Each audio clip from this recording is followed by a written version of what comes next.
नमस्कार दोस्तों, मेरा नाम है अतुल श्रीवास्तव और स्वागत है आपका नेक्सस जीएस में। तो आज का जो हमारा टॉपिक है वो जैन धर्म है। आज हम लोग जैन धर्म से रिलेटेड जितने भी क्वेश्चन बन सकते हैं आपके एग्जामिनेशन में या फिर जितने क्वेश्चन बनते हैं आपके एग्जामिनेशन में उन सारी चीज़ों पर डिस्कस करेंगे और क्या क्या जो नए क्वेश्चंस हैं वो पूछे जा सकते हैं इस टॉपिक से। तो आपको ये बात बहुत अच्छे से पता होगी कि एंशिएंट हिस्ट्री में ये टॉपिक जो है मतलब जो जैन धर्म है बहुत महत्वपूर्ण है और इससे रिलेटेड क्वेश्चन जो है आपके एग्जामिनेशन में अक्सर पूछे जाते रहते हैं। ठीक है, तो ये टॉपिक आपका ऐसा है जिसको आप छोड़ नहीं सकते। जैसे आपका जैन धर्म हो गया और इसके पहले हम लोगों ने पाषाण काल के बारे में डिस्कस किया था, तो वो अगर आपने नहीं देखा है तो आप नेक्सस जीएस के यूट्यूब चैनल पर जाइए, वहाँ पे आपको पुरानी सारी वीडियोस मिल जाएंगी। चलिए, तो जैन धर्म के बारे में डिस्कस करें तो जैन धर्म की शुरुआत कहाँ से होती है। जैन धर्म के जो मूल संस्थापक या फिर प्रवर्तक हैं वो आपका प्रथम तीर्थंकर ऋषभदेव या फिर आदिनाथ माने जाते हैं। तो कभी कभी पूछा जाता है कि जैन धर्म के जो संस्थापक हैं वो कौन है, तो कभी आपको ऑप्शन में ऋषभदेव मिल जाएंगे, कभी ऑप्शन में आपको मिल जाएंगे आदिनाथ। तो कंफ्यूज नहीं होना है आप लोगों को, दोनों एक ही हैं, तो ऋषभदेव या आदिनाथ। बहुत बार महावीर स्वामी साहब का नाम आता है, तो महावीर स्वामी साहब का नाम आता इसलिए है क्योंकि बहुत ज़्यादा पॉपुलर थे। महावीर स्वामी साहब जैन धर्म के 24वें नंबर के तीर्थंकर थे और जिन्होंने 6वीं शताब्दी ईसा पूर्व के जैन आंदोलन का प्रवर्तन किया। तो जैन परंपरा के अनुसार उसके धर्म में करीब 24 तीर्थंकर हुए। ऋषभदेव या आदिनाथ प्रथम थे, अरसनेमी जो थे 22वें थे, पार्श्वदेव थे वो आपका 23वें थे, महावीर स्वामी जो थे वो 24वें तीर्थंकर थे, जिनके प्रतीक चिन्ह क्रमशः सांड, शंख, सर्प व सिंह हैं। तो अक्सर पूछा जाता है इनके चिन्हों के बारे में भी। तो अगर हम लोग स्पेशली महावीर स्वामी के बारे में डिस्कस करें, क्योंकि ये चैप्टर जो है वो कहीं ना कहीं इन्हीं के इर्द गिर्द घूमता है। तो महावीर स्वामी का जो जन्म हुआ था वो आपका कुंडग्राम या फिर कुंडलपुर में हुआ था, जो कि वैशाली के निकट है, और लगभग 599 ईसा पूर्व में हुआ था। इनकी माता जी जो थी वो त्रिशला थी, वैशाली के लक्ष्मीगढ़ राज्य की प्रमुख चेटक की बहन थी, तथा जो पिता थे सिद्धार्थ थे और ज्ञातक क्षत्रियों के संघ के प्रधान थे। उनके बड़े भाई जो थे वो आपका नंदीवर्धन थे। तो महावीर स्वामी साहब का जो जन्म हुआ था वो कहाँ पे हुआ था, तो ये आपका हुआ था कुंडग्राम में।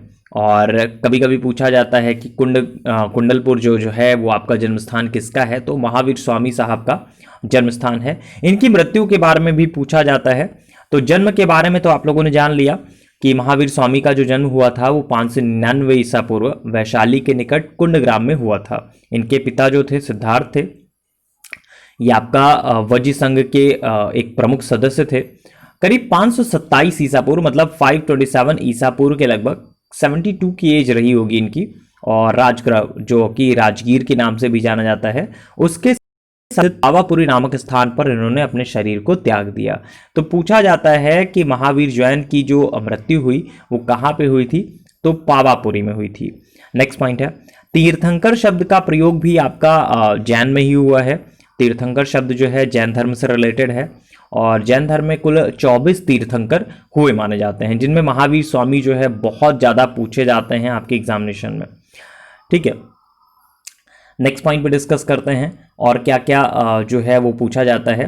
प्रभास गिरी के बारे में पूछा जाता है, स्पेशली इसलिए क्योंकि प्रभास गिरी जो है उत्तर प्रदेश के कौशाम्बी जिले में स्थित है। यह आपका जैन धर्म का तीर्थ स्थल है और कौशाम्बी का जो प्रभास गिरी स्थल है वो आपका जैन जो 6ठे नंबर के जैन तीर्थंकर हैं पद्म प्रभु, उनसे रिलेटेड है। तो पूछा जाता है कि प्रभास गिरी जिनका तीर्थस्थल है तो वो कहाँ पे हैं, या फिर बोल सकते हैं कि जो आपका प्रभास गिरी है वो कहाँ पे है, तो उत्तर प्रदेश के कौशाम्बी में स्थित है ये। पूर्ण ज्ञान के बारे में बात करें तो जैन धर्म में पूर्ण ज्ञान के लिए कैवल्य शब्द का प्रयोग किया जाता है। एक भाषा है, एक शैली है, बोल सकते हैं एक शब्द है। तो पूछा जाता है कि कैवल्य शब्द का प्रयोग कैसे किया जाता है, तो जैन धर्म में पूर्ण ज्ञान के लिए कैवल्य शब्द का प्रयोग किया जाता है। और महावीर स्वामी साहब को करीब 12 वर्षों की कठोर तपस्या तथा साधना के पश्चात जो जंभिक ग्राम है उसके समीप रिजु पालिका नदी के ताल के वृक्ष के नीचे कैवल्य मतलब पूर्ण ज्ञान की प्राप्ति हुई थी। फाइनली वो आपका कैवलिन कहलाए थे। तो पूछा जाता है कि जैन धर्म में जो आपका पूर्ण ज्ञान है उसके लिए क्या शब्द प्रयोग किया जाता है, तो कैवल्य शब्द का प्रयोग किया जाता है।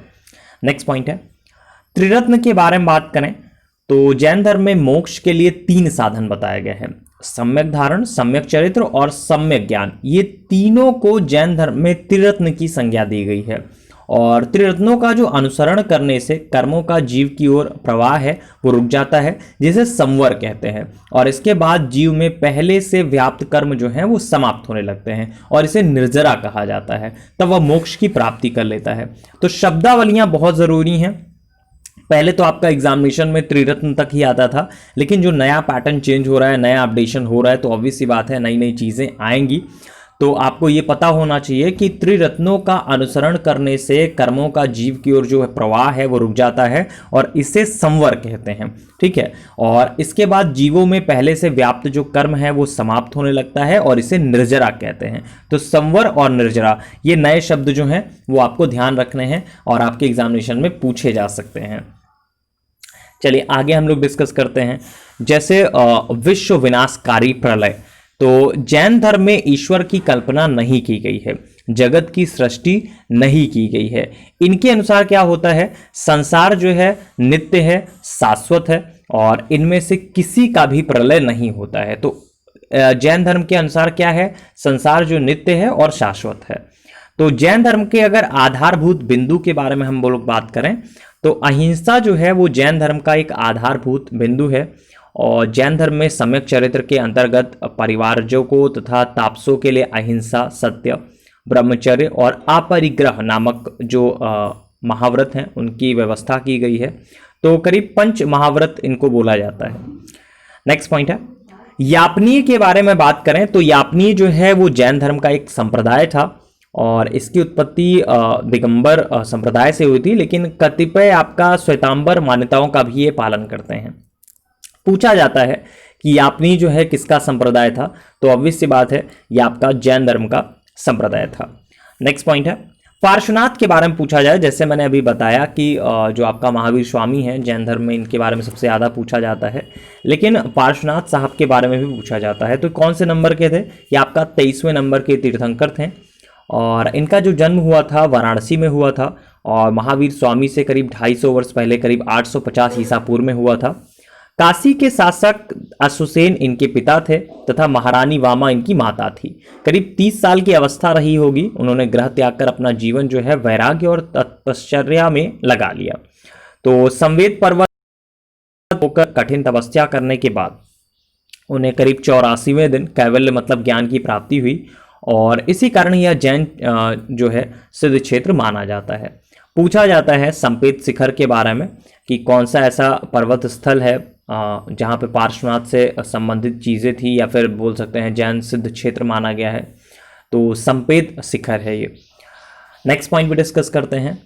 भगवान महावीर के शिष्य के बारे में बात करें तो जमाली इनका नाम है। भगवान महावीर का जो जन्म है वो आपका क्षत्रिय सामंत सिद्धार्थ के यहाँ पे हुआ था और 599 ईसा पूर्व में हुआ था, जैसा कि मैंने बताया स्टार्टिंग में ही। इनकी पत्नी का नाम यशोदा था और उनसे प्रियदर्शना नामक एक पुत्री उत्पन्न हुई। उस पुत्री का जो विवाह है वो जमाली नाम के क्षत्रिय से हुआ, जो बाद में महावीर स्वामी का अनुयायी बन गया या उनका प्रथम शिष्य था। और 11 अन्य प्रधान शिष्य थे जिन्हें गणधर कहा जाता है, जिनमें इंद्रभूति, अग्निभूति, वायुभूति ये तीनों भाई थे। व्यक्त हो गया, सुधर्मन हो गया, मंडित हो गया, अकंपित हो गया, अचल भ्रता हो गया, मितार्थ हो गया, प्रभास हो गया, मौर्य पुत्र हो गए। तो पूछा जाता है कि भगवान महावीर का प्रथम शिष्य कौन था, तो जमाली था। और पूछा जाता है इनके जमाता का नाम क्या है, तो ऑब्वियस सी बात है इनका ही जमाता था, भगवान महावीर का ही जमाता था जिनका नाम जमाली था और इनके बारे में अक्सर एग्जामिनेशन में पूछा जाता है। नेक्स्ट पॉइंट है, नेक्स्ट पॉइंट पे डिस्कस करते हैं और क्या पूछा जाता है आपका जो जैन धर्म है। जैसे आज संप्रदाय के बारे में पूछा जाता है तो मक्खली घोषाल जो थे प्रारंभ में महावीर के शिष्य थे, लेकिन बाद में मतभेद के चलते इन्होंने महावीर की शिष्यता त्याग दी और आजीवक नामक स्वतंत्र संप्रदाय की स्थापना की। यह संप्रदाय जो है लगभग 1002 ईस्वी तक बना रहा और इनका जो मत था वो नियतिवाद कहा जाता है और जिसके अनुसार संसार की प्रत्येक वस्तु जो है भाग्य द्वारा पूर्व नियंत्रित और संचालित होती है। पूछा जाता है कि आजीवक संप्रदाय के संस्थापक कौन थे, तो मक्खली घोषाल जो थे आजीवक संप्रदाय के संस्थापक थे। तो कौन थे, तो ये आपका मक्खली घोषाल साहब थे। नेक्स्ट पॉइंट है, एक कौसाम्बी जगह है जो कि जैन धर्म में बहुत ज़्यादा पूछी जाती है। तो इलाहाबाद के दक्षिण पश्चिम में लगभग 33 मील की दूरी पर स्थित होगा कोशम नामक स्थान, और यहाँ से ही प्राचीन काल का कौसाम्बी था। वैदिक और जैन साहित्य में अनेक बार कौशाम्बी का उल्लेख भी हुआ है, और पुराणों के अनुसार हस्तिनापुर के जो राजा थे निचक्षु, इन्होंने हस्तिनापुर के गंगा के प्रवाह में बह जाने के बाद इस नगर की स्थापना कराई थी। तो जैन ग्रंथ के अनुसार कुसाम्ब नामक वृक्षों की अधिकता के कारण इस नगर का नाम जो है कौसाम्बी पड़ा, और ये नगर जो है जैन तथा बौद्ध दोनों की प्रसिद्ध तीर्थस्थली है। इस वजह से ज़्यादा पूछी जाती है कि उत्तर प्रदेश में बौद्ध और जैनियों दोनों की जो प्रसिद्ध तीर्थस्थली है वो कौन सी है, तो कौसाम्बी है। तो महात्मा बुद्ध साहब ने इस नगर में जाकर कई बार धर्मोपदेश भी दिया था तथा लोगों को अपना शिष्य भी बनाया था। यहाँ अनेक विहार भी हैं, और सबसे पहले घोषित राम विहार था जिसका निर्माण श्रेष्ठ घोषित ने कराया था। तो पूछा जाता है कि घोषित राम विहार कहाँ है और जिसका निर्माण किसने कराया है इस टाइप से, तो घोषित राम विहार का निर्माण जो है श्रेष्ठ घोषित ने करवाया था। तो टू द पॉइंट में आज हम लोगों ने डिस्कस किया है जैन धर्म के बारे में। तो अगर ये वीडियो आपको पसंद आया है तो लाइक करिए चैनल को, और फेसबुक पेज को नेक्सस जीएस के लाइक कर लीजिए, यूट्यूब चैनल को लाइक कर लीजिए, सब्सक्राइब कर लीजिए। और इसी वीडियो को अगर आप 2 से 3 बार देखेंगे तो उम्मीद लगती है कि जैन धर्म से रिलेटेड जो भी चीज़ें आपके एग्जामिनेशन में पूछी जा सकती हैं वो आपको करा दी गई। तो अगर कोई अपडेशन होता है तो ऑब्वियस सी बात है जैन धर्म का एक सेकंड पार्ट आपके लिए बन जाएगा और उसमें और भी चीज़ें इंक्लूड कर दी जाएंगी। तो फिलहाल अभी तो इस हिसाब से बनाया जा रहा है कि कम समय में आपको मैक्सिमम डाटा जो है वो दिया जा सके, और ऑलमोस्ट आपका 10 से 12 मिनट में आपका मैक्सिमम रिवीजन हो सके। चलिए फिलहाल के लिए इतना ही। Thank you so much.